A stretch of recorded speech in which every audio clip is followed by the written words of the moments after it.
Hey there, this is John Vartanian with M.A.V. Mortgage, and I wanted to do a real quick video on a question that I've been getting asked a lot right now.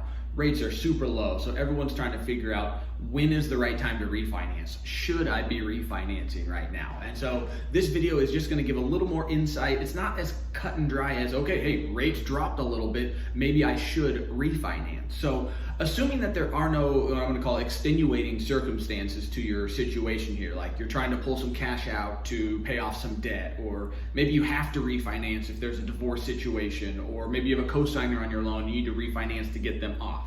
Putting all of that aside, if you're just what we call a traditional rate and term refinance candidate, and you've heard that rates are dropping or have dropped, what should you look at when you're considering a refinance?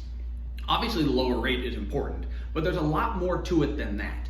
Anytime I'm evaluating an option for someone about whether they should or shouldn't refinance, what I'm gonna look at is what I call your break-even point, meaning what is this gonna cost me and what is it gonna save me?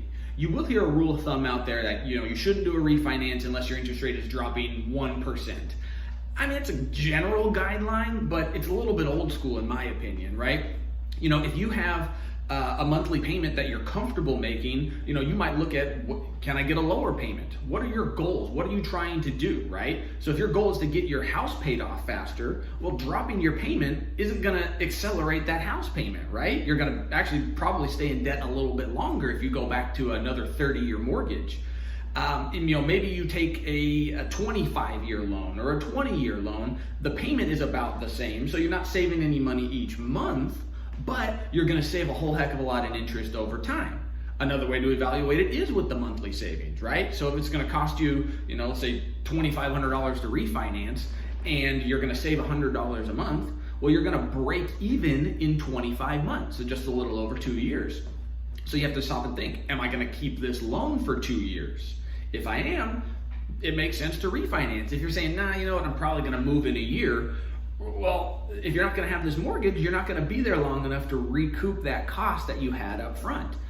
You might be able to get a no-cost mortgage, and it might only save you, say, $40 a month. Doesn't really change someone's world in most cases, right? But it didn't cost you anything. So right from the very first month, you're saving money. Doesn't seem like a big savings, but it can be over time. So you always evaluate it in, am I saving monthly? If you're looking to save monthly and your overall goal is minimizing your cash flow outgo, perfect. $100 a month savings might be beneficial to you.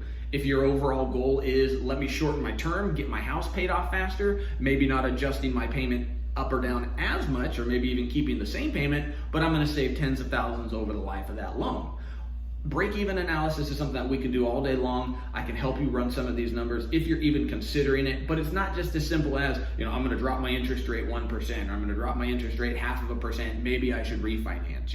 I did run some numbers for someone the other day, and he was, we were dropping the rate 0.5%, but his break-even point was way too far out in the future for what that loan was gonna cost him. So it just didn't make sense. Has a very good and competitive rate right now. Are there lower rates out there? Yeah.